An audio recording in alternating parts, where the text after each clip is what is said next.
L'Europe en 3 minutes, le podcast. Toute l'Europe vous propose de mieux saisir les enjeux et le fonctionnement de l'Union européenne en 3 minutes. Une série audio courte et sans jargon.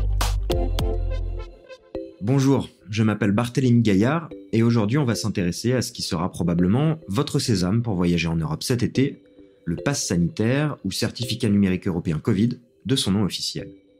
Si je le qualifie de sésame, c'est qu'en fait ce document permet aux voyageurs de se rendre dans un autre État européen sans présenter de test ou respecter une quarantaine. Une fois en poche, il permet donc de centraliser ses données immunitaires, c'est-à-dire qu'avant de monter dans l'avion ou le train pour partir à l'étranger, en présentant ce pass, vous pouvez prouver 3 choses. 1. Que vous avez passé récemment un test PCR ou antigénique négatif. 2. Que vous avez été vacciné depuis 2 semaines au moins. Et 3. Que vous avez guéri du Covid-19 dans les 6 derniers mois. Ce pass permet donc de favoriser la libre circulation au sein de l'UE, tout en maintenant l'activité touristique et un haut niveau de sécurité sanitaire. À noter néanmoins, si tous les Européens mais aussi les résidents étrangers vivant en Europe qui le souhaitent peuvent l'obtenir gratuitement, ceux qui n'en veulent pas peuvent continuer à se déplacer. Ils doivent juste respecter les restrictions en vigueur. Concrètement, en France, vous pouvez télécharger le pass sanitaire sur l'application Tous Anti-Covid, puis le présenter sous format papier ou numérique, selon votre choix.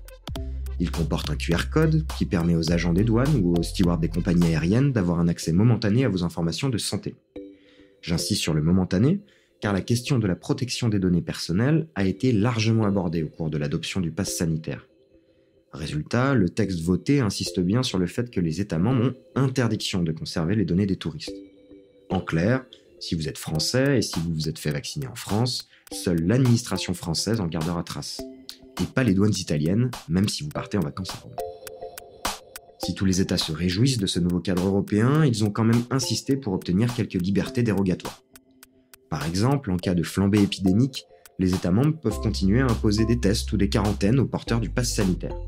Pour ça, ils doivent simplement prévenir la Commission européenne 48 heures à l'avance. De même, si les vaccins reconnus par l'Union européenne comme ceux de Pfizer-BioNTech ou celui de Moderna figurent dans le pass sanitaire, les États sont libres d'en intégrer d'autres, comme les vaccins chinois ou russes, pas reconnus par l'UE. En résumé, le pass sanitaire est donc gratuit et non obligatoire, vous pouvez le télécharger sur l'application Tous Anti-Covid, il permet de faciliter les voyages et d'offrir un cadre européen pour se déplacer sereinement, même si les États ont négocié des libertés qui devraient induire quelques différences d'un pays à l'autre. Retrouvez l'Europe en 3 minutes, le podcast, sur www.touteleurope.eu et sur votre plateforme d'écoute préférée. Partagez-le, commentez-le et à très vite pour un prochain épisode. L'Europe en 3 minutes, le podcast.